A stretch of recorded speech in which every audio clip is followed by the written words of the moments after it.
Ooh, what's up, everybody? My name is OMG, WTF, LOL to WBRB. Welcome back to more Total Extreme Wrestling 2016. We are doing the local to global challenge, playing as our own created company, the IWC, the International Wrestling Corporation, in the year 1971. We are still in the local stages of the challenge, and it is becoming a challenge, I'll tell you that.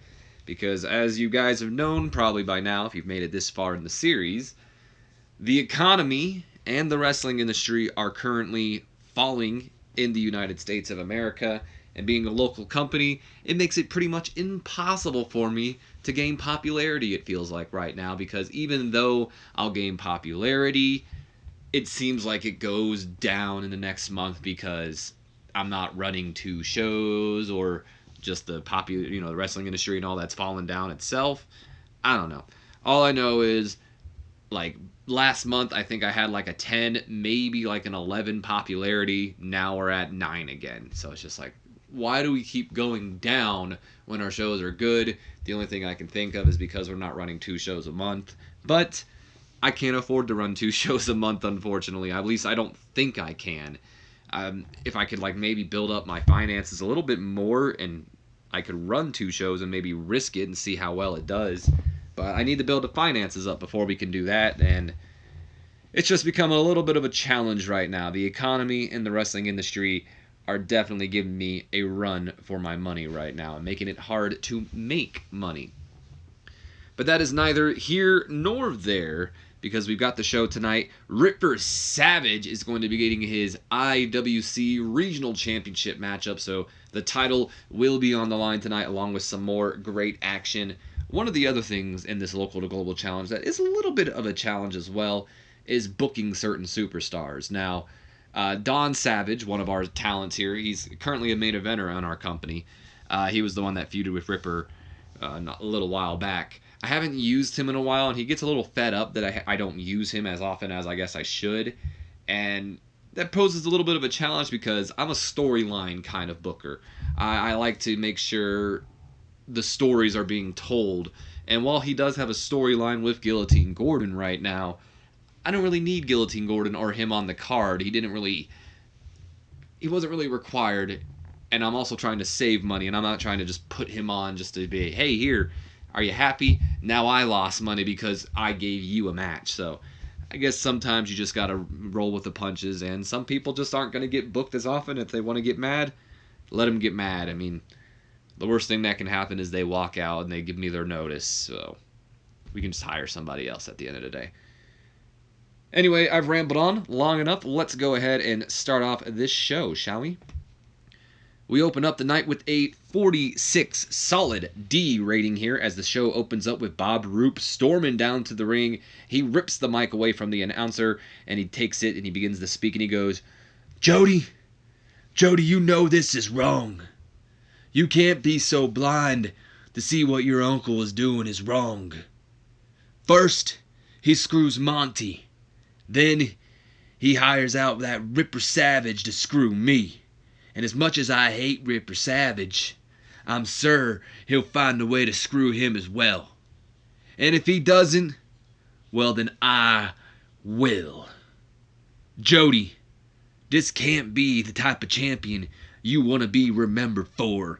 And then that's when we hear a voice from off screen, or I guess from the back, chime in as he makes his way out. It's none other than the financial backer of the IWC, Jody's Uncle Don Arnold. And he comes out and he goes, Now's I think it's about time you shut your mouth before you do more harm than good to yourself, young man. And what do you mean by that, old man? Afraid I'll say too much? I dare you to step into this ring with me and try to shut me up. Well, that's not gonna happen, Bob.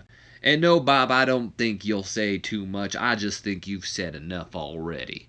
Because, Bob, just a few moments ago, you admitted that you had planned to screw old Ripper Savage out of his title match tonight, and we can't have someone ruining our championship's prestige now, can we?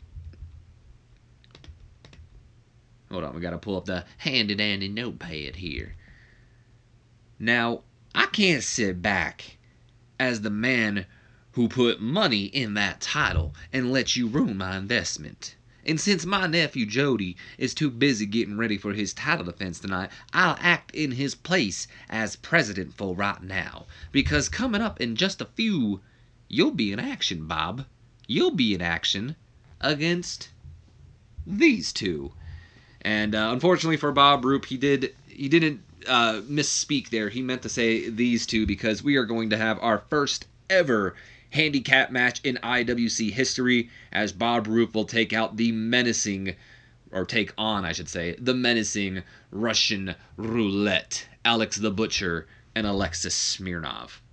So we can go ahead and delete this promo here. We have nothing else here. Real quick, before we move on, the World Wrestling Association, the WWA, has risen to a regional company, so good for them. Unfortunately for AJW, though, All Japan Women's Wrestling, they have closed their doors. They are no longer around.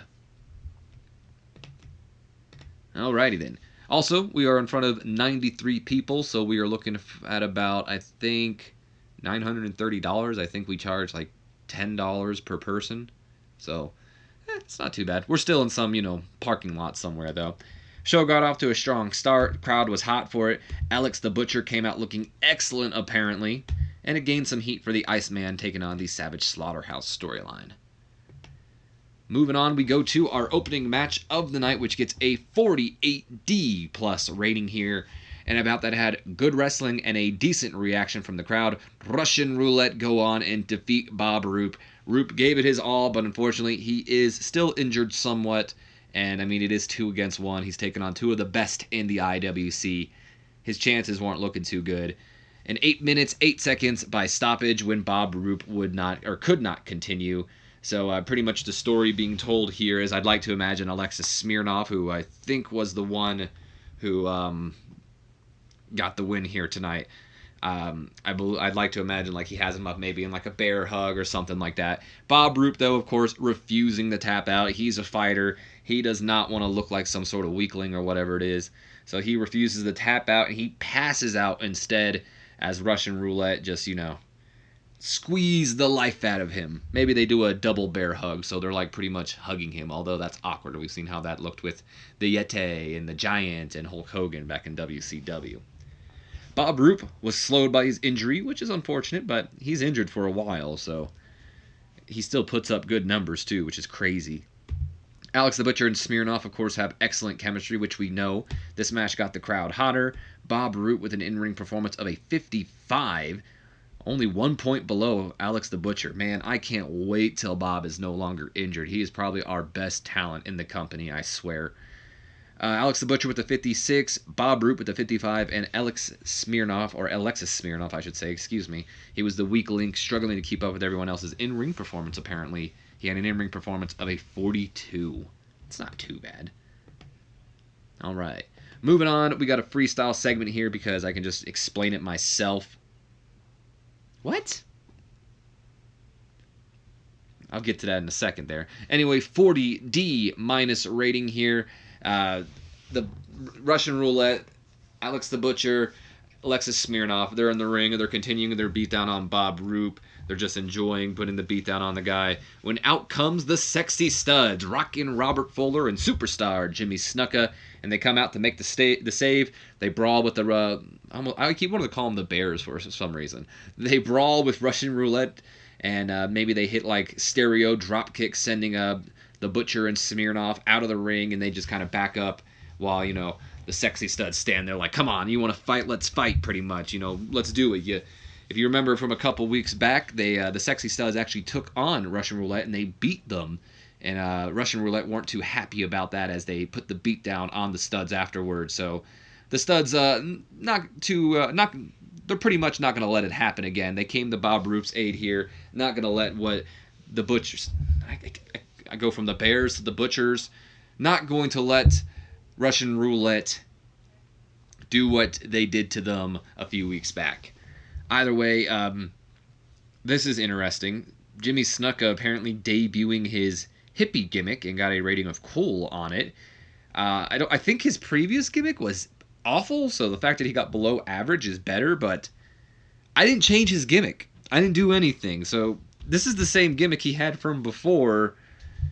I'm not entirely sure why this happened. I think it's a glitch in the game or something, but hey, whatever. I think it benefited us in the long run. Because like I said, I think his gimmick was awful before. Still not a good gimmick, but if it was awful, at least it's a little bit better. No worker improvements here as we move on to our next segment of the night, which gets a 20 E- rating here, as the studs who are standing in the ring, they just got done, chasing off Russian Roulette, but before they can leave the ring, out comes Baron von Heisinger, who I guess has a challenge for the sexy studs, and he goes, well, isn't it my lucky day? Gentlemen, my name is Baron von Heisinger, and I am the greatest wrestler who ever lived. And I have a proposition for you. Because you see, I am not only the greatest wrestler who ever lived, but I, along with my new tag team partner, are the greatest team to have ever teamed. So if you two are willing to accept my challenge, then allow me to introduce you to my new tag team partner, Karl von Schotz. And then out comes Karl von Schotz, who is this guy. I'll explain why I hired him in just a few here. Karl comes out and he goes, my name is Karl von Schotz, and along with the Baron, we will bring our message of peace and glory to the IWC. And we got ourselves a little bit of a impromptu matchup here as the sexy studs, who are only coming to the aid of Bob Roop here, find themselves in action as Baron von Heisinger and his new tag team partner, Karl von Schotz, coming out here to, I guess, make an impression. And you got to think maybe this is a shot at Russian Roulette as well. Baron used to be teaming up, or used to be aligned with Russian Roulette, but not too long ago they ditched him. And not too long ago, the studs beat Russian Roulette. So this new team of Baron von Heisinger and Karl von Schotz can beat the sexy studs. Maybe that's Baron's way of saying, hey, we're better than those Russians as well. Anyway, Snuka not suited to his gimmick, which we've known about for quite a long time here. Karl von Schotz debuting his evil incarnate gimmick, which is a brute style, I guess, and got a rating of great. So there you have that. And a new Baron von Heisinger storyline advanced as well with this segment. And I guess I'll explain real quick why I went on to hire Karl von Schotz. I not only hired Karl von Schotz, I hired another guy called Don Anderson, I believe his name was. And one of the things I like to do is in the game, sometimes I guess the IWC.com, or since the internet shouldn't really be around at this time, the IWC newspaper, or not the IWC, what am I talking about? The TEW newspaper is, let you know on certain people who are rising right now, or who certain veterans in the industry think have a good future, or a bright future ahead of them. And Karl von Schotz and Don Anderson were two of those superstars who were kind of picked out and, saying, hey, like these guys got a bright future ahead of them. You should probably snag them up. And that happens quite a lot, but I only ever really hire the ones who are cheap. So Don Anderson and Karl von Schotz both were unemployed, and they both were relatively cheap. They didn't cost a whole lot of money to book. So I went ahead and I hired them, and I figured we're going to give them a shot and see, that's the glory about this thing. I don't really know a lot of superstars here. I mean, primarily the only superstar I know is Jimmy Snuka. The other ones are just kind of like names I remember. I know Dino Bravo as well. But besides that, no one else I really know. I know Robert Fuller, but I know him as a manager, not a wrestler. So that's the kind of cool thing about like this series right here. Like I get to just pick people who I don't know, and I get to make them my own and book them as characters. I don't know. I think that's cool. I guess that's kind of the whole point of this series. But I think it's kind of cool to you take that challenge of taking the unknown and finding out what you can do with it and how you can get this certain superstar over and so on and so forth. I don't know why I went on a weird tangent there, but that's the reason why I hired Karl von Schotz and Don Anderson. So there you go. Anyway, no worker improvements as we get ready for our impromptu tag team matchup here, which gets a 41 solid D rating here and a decent matchup. Baron von Heisinger and Karl von Schotz do indeed get the win here tonight, or shall I say get the win here tonight, as they go over the sexy studs in 9 minutes 32 seconds when Karl von Schotz defeats superstar Jimmy Snuka by submission. So they not only beat him, they made them tap out, We already know about Snuka not being suited to his gimmick, which is unfortunate because he is a hippie. Don't tell me anything else. But he did outperform everybody in this matchup here. Snuka with an in-ring performance of a 34. Or excuse me, not a 34. What was I reading? I was reading folder. Excuse me. With an in-ring performance of a 42. Baron von Heisinger with a 39. Rockin' Robert Fuller with a 34, and Carl Von Schatz with a 30. He was the worst of the match, but it is his debut, so get him a little popularity, and he might find himself outperforming his tag team partner. I'll go on and say it. And what's awesome here is that they don't have negative chemistry. They don't have great chemistry or anything like that either. They just have neutral. But I'd rather have neutral than negative, so we'll most likely be teaming these guys in the future. So if anyone wants to come up with a tag team name, and if I like it, I'll use it. Anyway, moving on, we go to a 36D minus rating as we're going to have a quick promo from Ripper Savage here. So let's go back to him, and he goes, "Oh, Mr. President, I hope you come prepared, because I know I have. Since the birth of the IWC, the Ripper has been destined for glory, with muscles carved from stone and looks only God could gift. Ripper Savage has always been destined for greatness, and tonight proves that I was right. It proves that I've been right all along. And when I become champion, then I can go home and show Mama that she was right for believing in the Savage Slaughterhouse. And as for my dad, well, he can bite it along with Jody and the rest of them. This one's for you, Mama Savage." So Ripper Savage with a little bit of a interesting promo there. Usually it's all about himself, but tonight he's dedicating this to his Mama Savage. Not his dad, though. Didn't have some kind words for him. And moving on, before we get to our title match, Jody and Don Arnold are about to make their way to the curtain when Jody stops, turns back to his uncle, and begins to say, "Uncle Don, is there any truth to what they've been saying out there?" "Oh, that's nonsense, Jody. What could you mean?"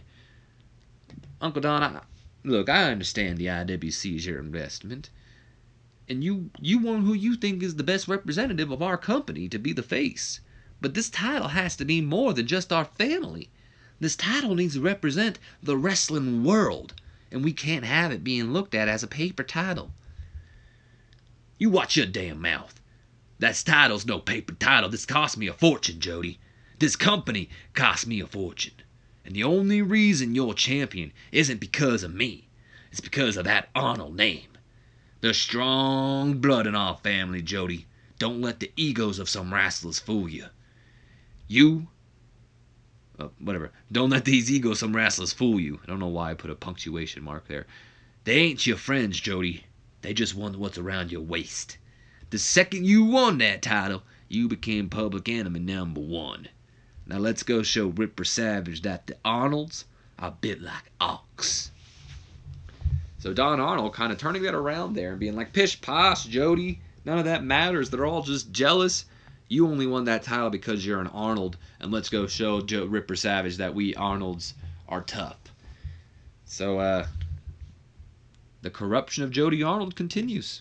No worker improvements here, as we got a 43 solid D on that segment, and we get ready for our main event of the night, which is for the IWC Regional Championship.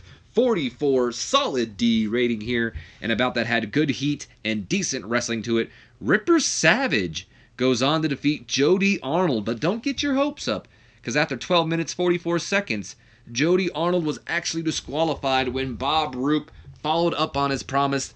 Despite the fact that Russian Roulette was able to put him to sleep earlier, he woke up just in time. He came out from the crowd. He rushed into the ring. He attacked Ripper Savage, jumped right on top of him, began raining down some punches on Ripper, forcing the referee to call for the bell. And because, of course, Ripper was the one who was attacked, the DQ goes against Jody Arnold, and Ripper is given the victory here, but not the title here tonight. Jody Arnold is still the IWC Regional Champion here, and Bob Roop costing Ripper Savage his championship opportunity, just like Ripper did Bob Roop not too long ago. So Don Arnold doing some good work ringside here. Ripper Savage with an in-ring performance of a 37. Jody Arnold with a 42. And of course, this goes ahead and advances the storyline between Bob Roop and Ripper Savage. No worker improvements here as we move on to our last segment of the night. Damn, why did this do so bad? Huh. I don't know. That's interesting. It did lose heat for the storyline, but anyway, 25 solid E rating as we end off the night with Bob Roop and Ripper Savage just brawling to end off the show. We have to have a bunch of people come out, race down to the ring and separate them, pulling them apart, a bunch of road agents and, superstars from the back. I didn't want to put any of the superstars in here, though, and risk, like, the whole, you advance this storyline kind of thing, so I just left it at that. We'll leave it to our imagination here. Either way, Jody and Don Arnold leave as soon as they can, while Bob Roop and Ripper Savage try to just tear each other apart as we end off the show. It did lose heat for the story, which is a bit unfortunate. I was hoping that this would do better, but I guess since they weren't talking and they were just rated on overness, maybe that's why. Nonetheless, show increases our popularity in one region here tonight. Well, hopefully it'll stick that way.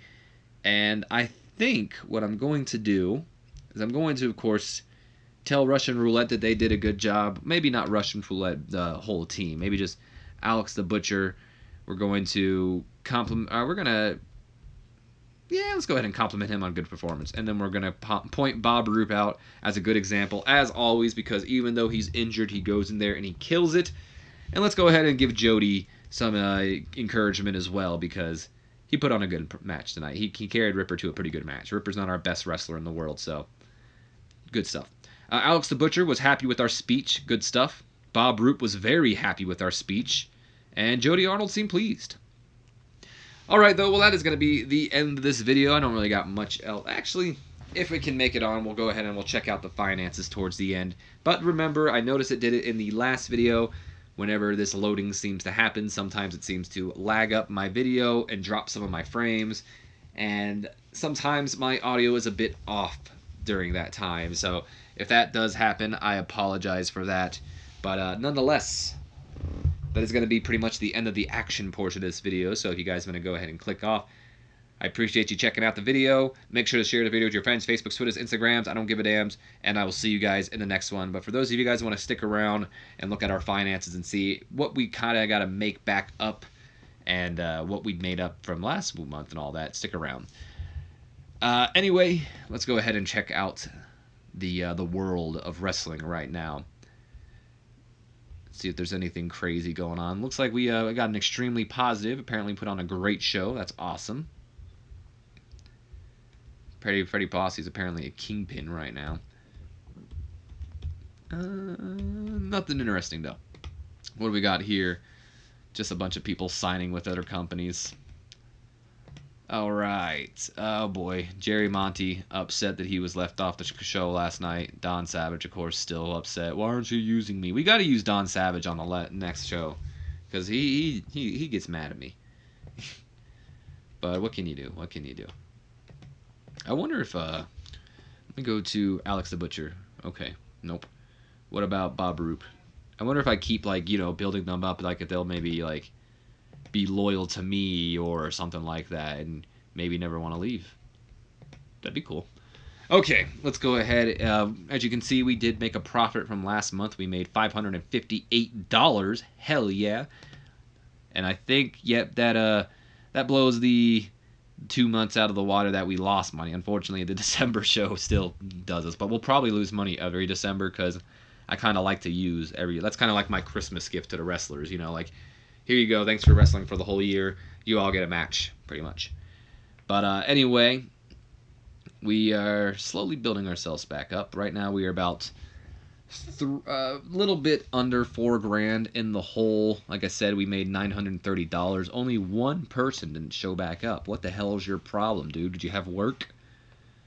Sponsors, we've got $1,000 right now, so it's okay. We can build it up. We did spend a lot more money on our workers this time around than we did in our February show, so we actually might end up losing money here. In fact, I'm kind of going to go ahead and assume we're going to lose money this month, unfortunately. Not a whole lot, but we will lose money, I'm thinking. And as you can see, both the economy and the wrestling industry is still falling. Economy's at a 34 E+. And the wrestling industry 53 C-. If only we were in Canada. Canada is rising. All right. Real quick, I guess before we end off this episode, let me go ahead and show you guys Don Anderson. I guess what we'll do, since we just did an auto push, let's go ahead and look at all our superstars, where they're at. So Don Anderson, who is our newest superstar, he of course is our enhancement talent at the moment because, well, he has no popularity and hasn't been used. But he's loyal to the IWC, which is awesome. It means he'll never leave our company unless we fire him. Or we, maybe we just piss him off to the point where he's no longer loyal. We have no openers. Our lower mid-carder should be... Oh, we got 2 lower mid-carders now. Carl Von Schatz, who'd made his debut this week. And Les Roberts. We haven't seen him in a while. He'll probably be on the next show. For mid-card talents, we've got Rockin' Robert Fuller, Superstar Jimmy Snuka, Frank Dalton, who I pointed this out before, but he currently works. Where's the availability? There it is. He currently works Tuesdays. Where's it at? WSS. He works there, and everyone pretty much Tuesdays and I think Fridays are like the only days we can be available. I guess I could book on Fridays, but I just kind of been like booking on Tuesdays, so to avoid Miss Sherry, kind of, so we can always book Jimmy Snuka as well. He's a little bit more important to me than Frank Dalton. Then we have George Holtz, who I would kind of consider maybe my jobber, to be completely honest. Ivan Putski, and then Jim Alexi. Our upper mid-card talents are Alexis Smirnov, Baden von Heisinger, Cousin Slim, Dino Bravo, Guillotine Gordon, and Randy Tyler. And our main event talents are Alex the Butcher, Bob Roop. Bob Roop kills it. He's killing it.